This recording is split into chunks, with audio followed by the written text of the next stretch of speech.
os otários os deixei em paz, pois as famílias pobres não aguentam mais, pois todos sabem e elas temem a diferença por gente carente que se tem. E eles vêm com toda a autoridade, o preconceito eterno, e de repente nosso espaço se transforma no verdadeiro inferno. E reclamar direitos de que forma? Se somos meros cidadãos, eles o sistema. E a nossa desinformação é o maior problema, mas mesmo assim, enfim, queremos ser iguais. O Dia da Consciência Negra foi idealizado nos anos 1970 por um grupo de negros no Rio Grande do Sul.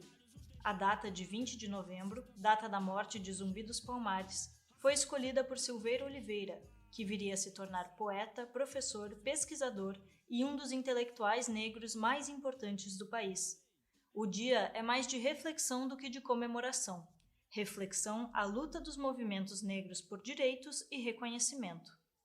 Se muitos dos indicadores de educação, empregabilidade e empreendedorismo melhoraram nos últimos 10 anos para a população negra, esse não é o caso para os índices de violência. Segundo o Atlas da Violência, entre 2009 e 2019, houve um aumento de 1,6% dos homicídios entre negros. Entre não negros, o que aconteceu foi uma diminuição de 33%. O Direto ao Ponto de hoje é o último de uma série de 4 episódios que abordam a importância de políticas antirracistas em diferentes esferas. Hoje, o assunto é violência e discriminação. Eu sou o Christian Bühler. E eu sou Júlia Piaia. Sejam bem-vindos.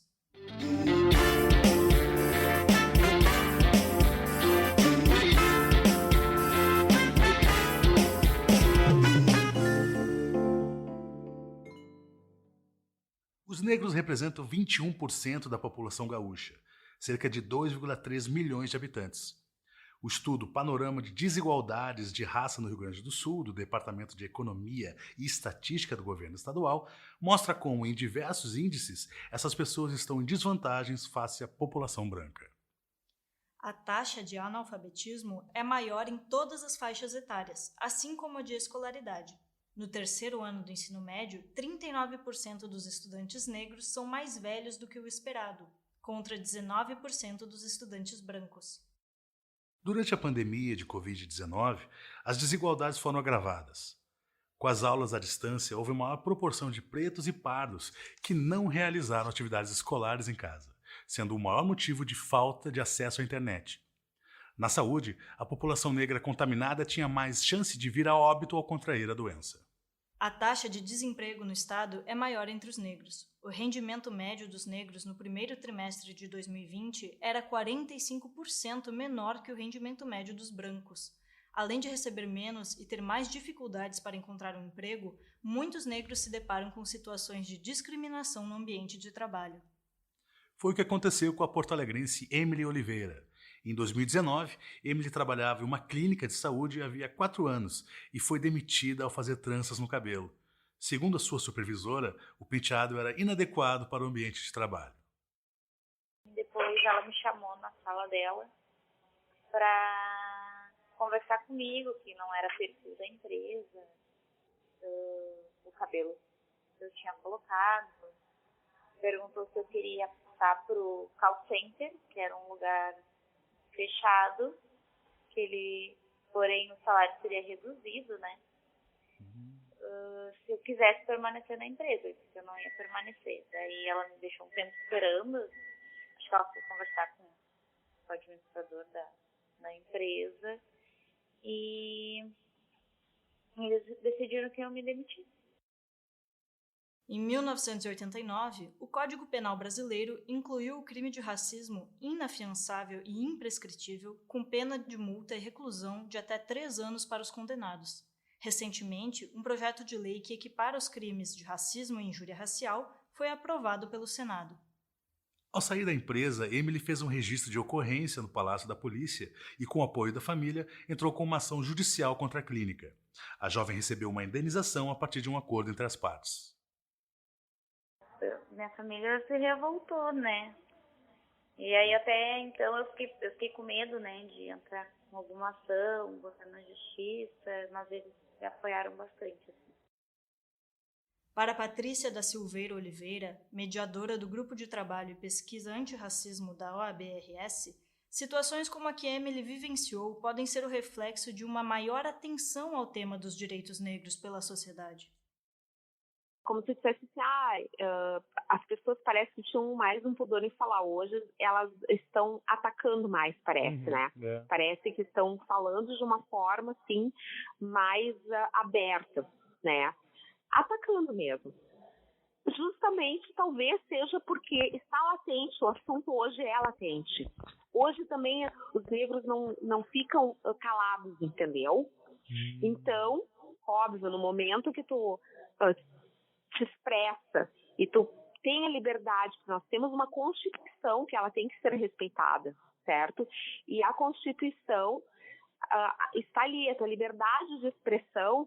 Claro, é óbvio que aquelas pessoas que são realmente racistas e têm esse discriminatório, elas vão se manifestar. Mas também vou te dizer, hoje em dia, para tu chegar e ter uma atitude racista discriminatória, também está bem complexo.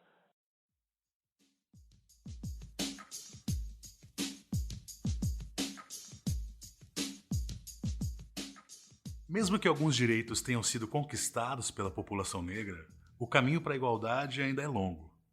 Denis Pacheco, pesquisador do Fórum Brasileiro de Segurança Pública, comenta.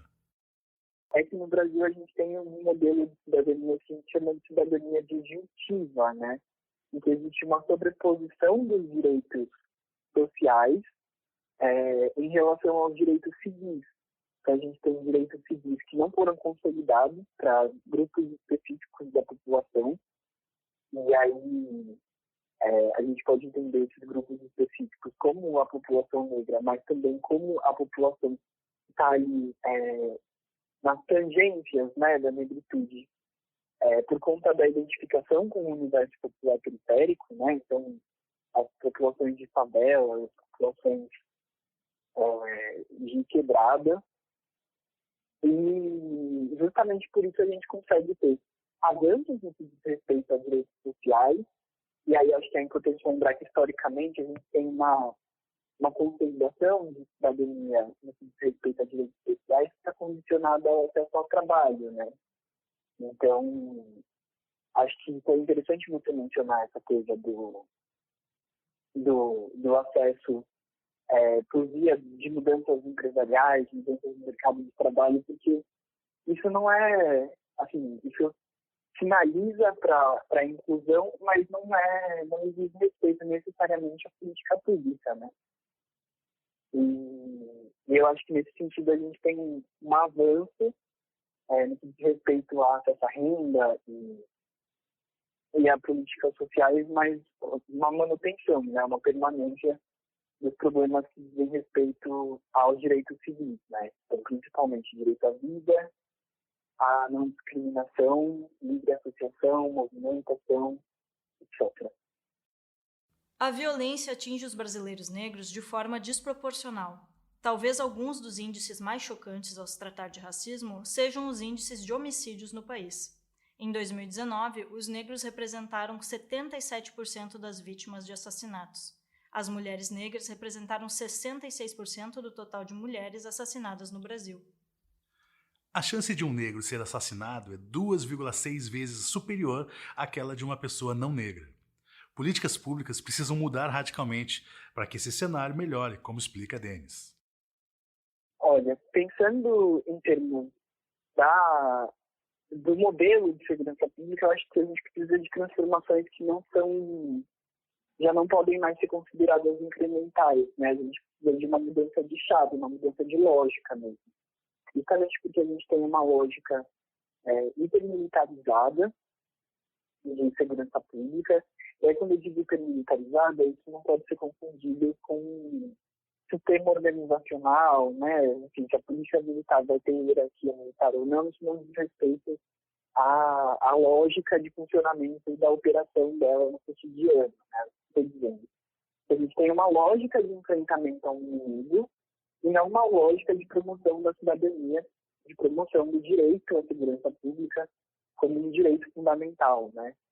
E justamente por isso a gente tem vulnerabilizações de grupos específicos, né? Um aumento da vulnerabilidade de grupos específicos. Então, as mesmas pessoas que tendem a ser mais vitimadas, e aí desproporcionalmente, claro, vitimadas de homicídio, né? A população negra tende também a ser formais que eu chamo de clientela da polícia, né? Que é esse grupo de pessoas que vai ser sempre abusado, que vai ser desproporcionalmente preso, vai ser desproporcionalmente condenado no sistema de justiça também, e que vai ser desproporcionalmente assassinado, justamente porque existe essa criminalização da existência desse grupo de pessoas entendido como um inimigo público.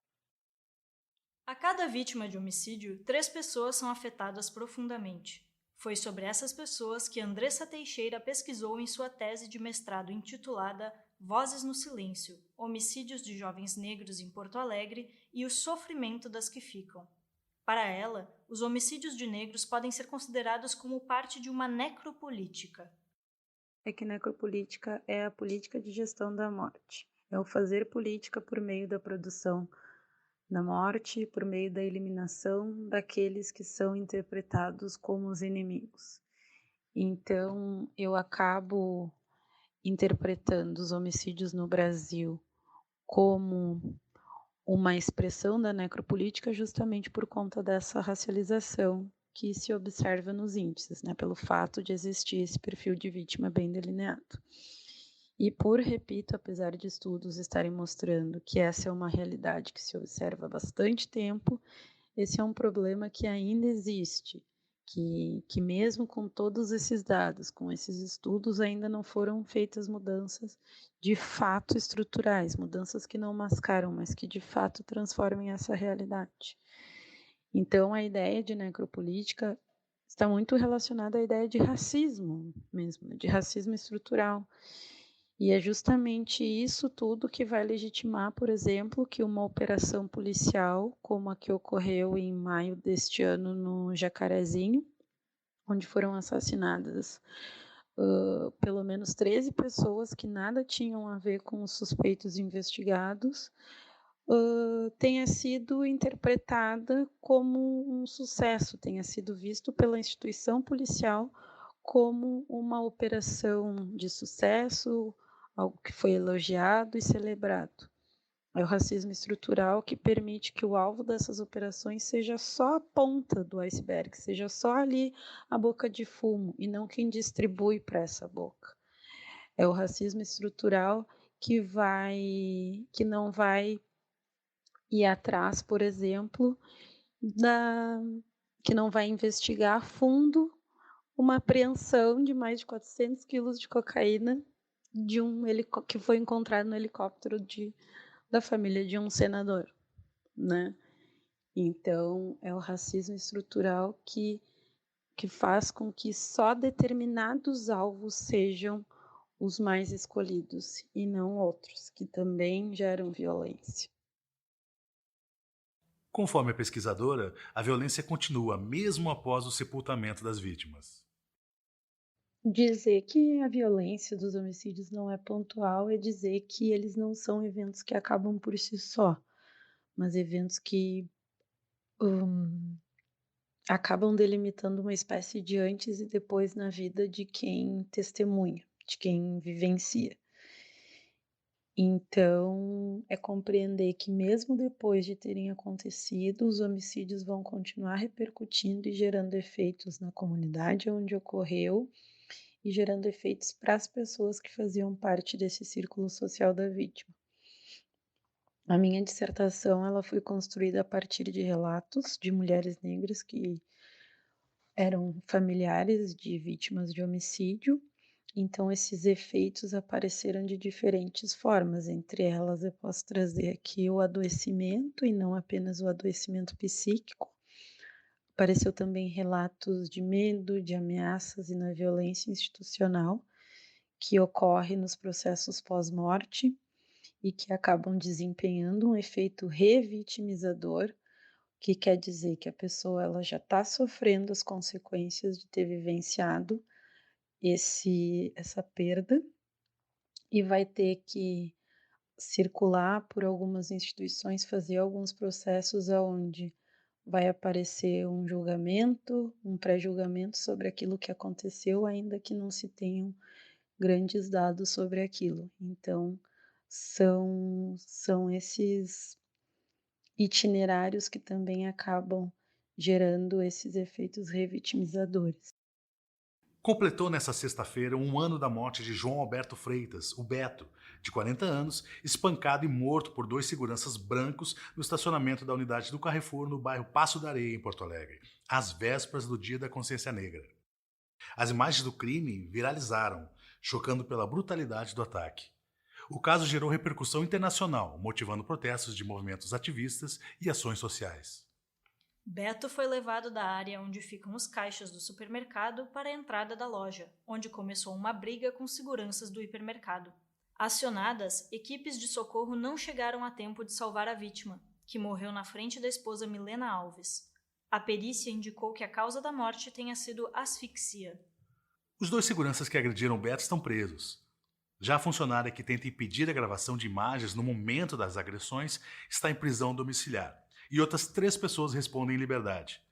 O Carrefour fechou um termo de ajustamento de conduta com autoridades do Rio Grande do Sul após a morte de Beto.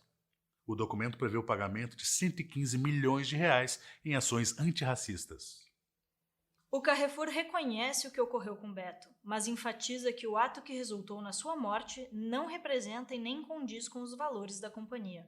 Então, usar da estrutura, né, organizacional, do impacto que uma empresa, que uma companhia tem na sociedade, pelos seus números de funcionários, pelos números de fornecedores, pelos números de clientes que frequentam as lojas, de fato causar um impacto positivo.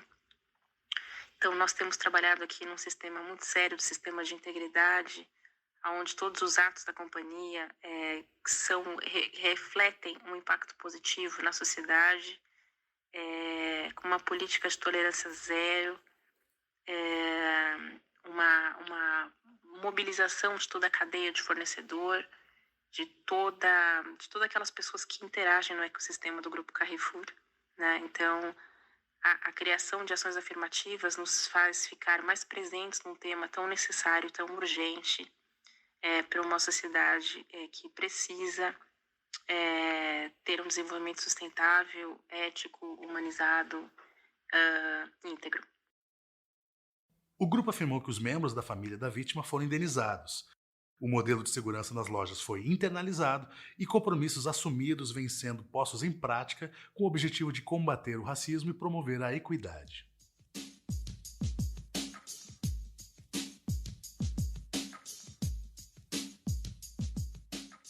Não são apenas fatores como renda que justificam a violência e a discriminação enfrentada pela população negra, como explica o pesquisador Denis Pacheco. A violência é uma representação, né? Um fenômeno. E aí as pessoas podem estar mais ou menos vulneráveis a essa violência dependendo das possibilidades, né? Assim, idealmente, somos todos igualmente vulneráveis a sofrer uma violência. Agora, existem pessoas que estão mais providas de acesso à infraestrutura, enfim, há uma série de fatores que reduzem essa vulnerabilidade de pessoas que não têm acesso a esses fatores redutores de vulnerabilidade, né? E aí, pensando na categoria da classe, claro que o negro que tem mais acesso à renda tende a estar menos vulnerável do que o negro que tem menos acesso à renda. Agora, se a gente entende que o ponto central da vulnerabilidade, especialmente no que diz respeito à letalidade policial, está na raça, né, não está na renda, evidentemente que uma pessoa negra tende a estar mais vulnerável a sofrer uma letalidade policial do que uma pessoa não negra. E acho que é isso que os dados que a gente tem coletado ao longo da última década tendem a demonstrar. O jogador de futebol Tyson, hoje no Inter, é um exemplo de situações como essa. Apesar de contar com um salário milionário e ter acesso a momentos que muitos dos seus amigos de infância e familiares jamais terão. Mesmo assim, ele não escapou ileso de situações discriminatórias. Em 2019, ele e o seu colega Dentinho foram alvos de insultos racistas nas arquibancadas durante uma partida quando jogava no Shakhtar Donetsk, da Ucrânia. Ao sofrer uma falta no segundo tempo, Tyson mirou a torcida adversária que gritava, chutou a bola com raiva e fez um gesto obsceno aos torcedores adversários. O árbitro expulsou Tyson, que deixou o campo chorando. A partida seguiu normalmente. Naquele dia, o seu time venceu, e o racismo também.